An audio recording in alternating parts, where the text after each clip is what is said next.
ঘরে মাত্র এক প্যাকেট নুডলস থাকলেই বানিয়ে নিন স্যুপ নুডলস।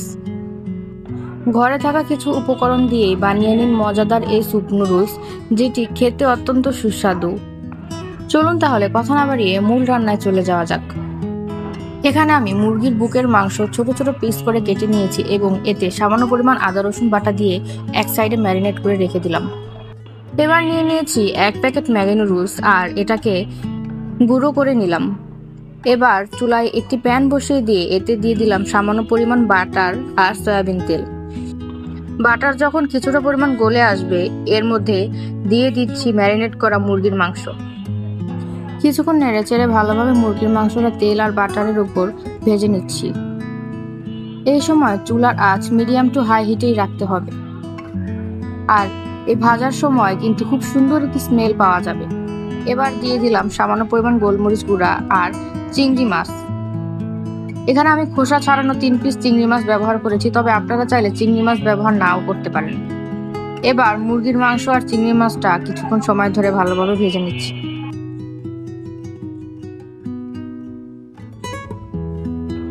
এরপর অ্যাড করে দিচ্ছি ঝালের জন্য লাল মরিচের গুঁড়া। আরো কিছুক্ষণ সময় ভালোভাবে ভেজে নিচ্ছি। এরপর দিয়ে দিচ্ছি সবজি। সবজির মধ্যে আমি এখানে গাজর আর পেঁয়াজ ব্যবহার করেছি, আপনারা চাইলে অন্য যে কোনো রকমের সবজি ব্যবহার করতে পারেন। মুরগির মাংসের সাথে গাজর আর পেঁয়াজটা কিছুক্ষণ সময় নাড়াচাড়া করে ভেজে নিচ্ছি।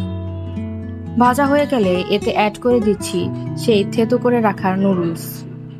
এবার নুডলস দিয়েও আরো কিছুক্ষণ সময় ভেজে নিতে হবে।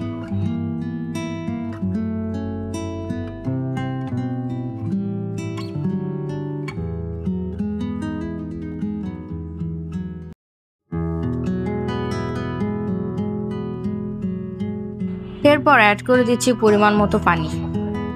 আমি এখানে 2 কাপের মতো পানি ব্যবহার করেছি, আপনারা চাইলে পানির পরিমাণ আরো বাড়িয়েও ব্যবহার করতে পারেন। এরপর অপেক্ষা করব পানিটা বলক চলে আসা পর্যন্ত। আর এই পর্যায়ে দিয়ে দিচ্ছি নুডলসের মশলা।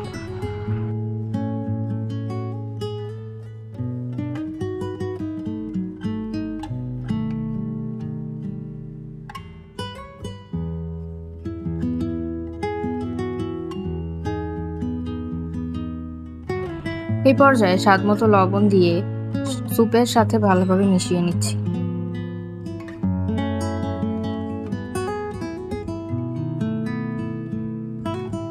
একটি বাটিতে 2 টেবিল চামচ পরিমাণ কর্নফ্লাওয়ার নিয়ে সামান্য পরিমাণ পানি দিয়ে এটাকে ভালোভাবে গুলিয়ে স্যুপের মধ্যে দিয়ে দিচ্ছি।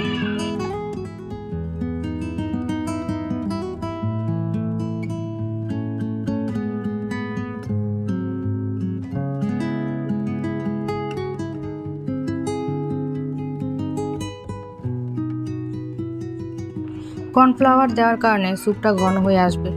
আর এরপর কিন্তু স্যুপটা বেশিক্ষণ সময় ধরে রান্না করা যাবে না। এর মধ্যে অ্যাড করে দিচ্ছি সামান্য পরিমাণ টমেটো কেচাপ আর সয়া সস।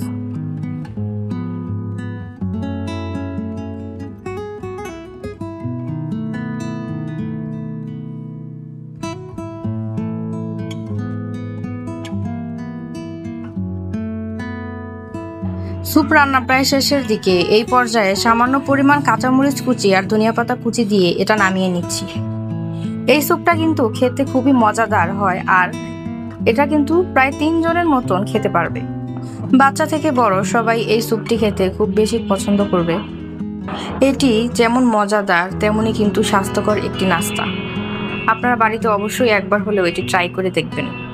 ভিডিওটি ভালো লাগলে একটি লাইক দিয়ে পাশে থাকবেন আর চ্যানেলটি সাবস্ক্রাইব করতে ভুলবেন না।